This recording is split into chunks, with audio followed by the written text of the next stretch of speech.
BNP সরকার ক্ষমতায় আসলে তারা নাকি 45% বাড়ি ভাড়া দিবেন, তারা নাকি জাতীয়করণ করে দিবেন।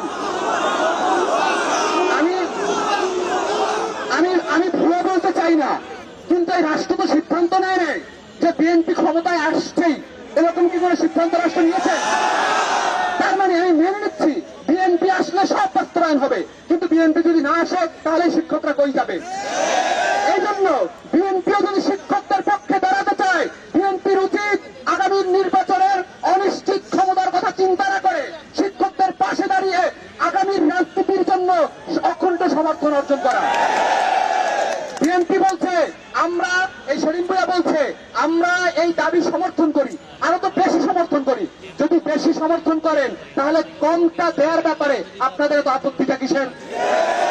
আপনারা 45% সমর্থন করেন, আপনারা তাকে আগে 20% বাস্তবায়নের ক্ষেত্রে আপনারা বাধা প্রদান কেন করছেন?